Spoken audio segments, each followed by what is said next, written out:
আমি কড়াইতে দেবো, দিয়ে একটু নাড়াচাড়া করে যাতে আদার গন্ধটা চলে যায়।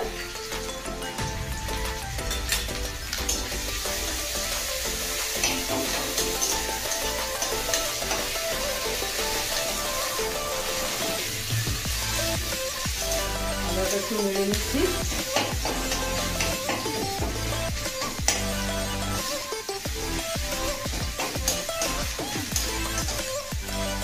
আদাটা হয়ে গেল, ভাজা হয়ে গেল। এবার আমি নারকেল দিচ্ছি।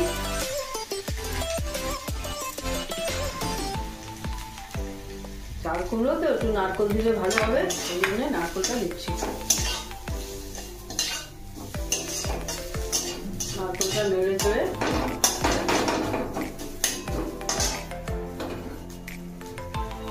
আমি চাল কুমড়োটা দিয়ে দিলাম।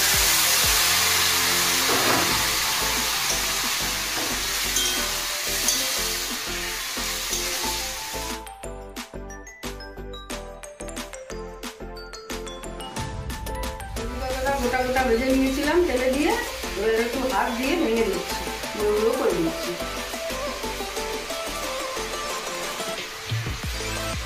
এবার আমি দিয়ে দিলাম সরি পাতাটা, এবার দিয়ে দিলাম।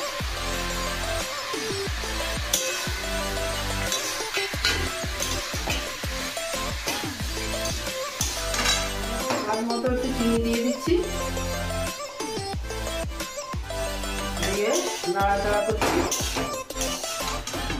এবার বড়িটা দিয়ে দিলাম, আর বড়ি ভেজে রেখেছিলাম আমি, এটা দিয়ে দিলাম।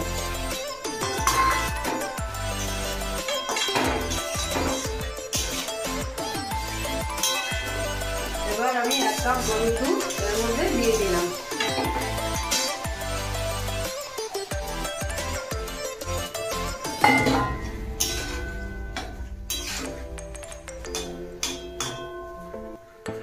আমি এবার 5 মিনিট মতো এটা ঢাকা দিয়ে রেখে দিলাম। এবার 5 মিনিট এটা হলো। এবার আমি ঢাকাটা আলগা করে দিলাম, দিয়ে এবার আমি 2 চামচ ঘি দিয়ে দেবো এর মধ্যে। 2 চামচ ঘি দিয়ে নামিয়ে মিলিয়ে দেবো। এবং হয়ে গেল। এবার এই যে সর্ষেটা ভেজে গুঁড়ো করে রেখেছিলাম ভেজে, এটা একটু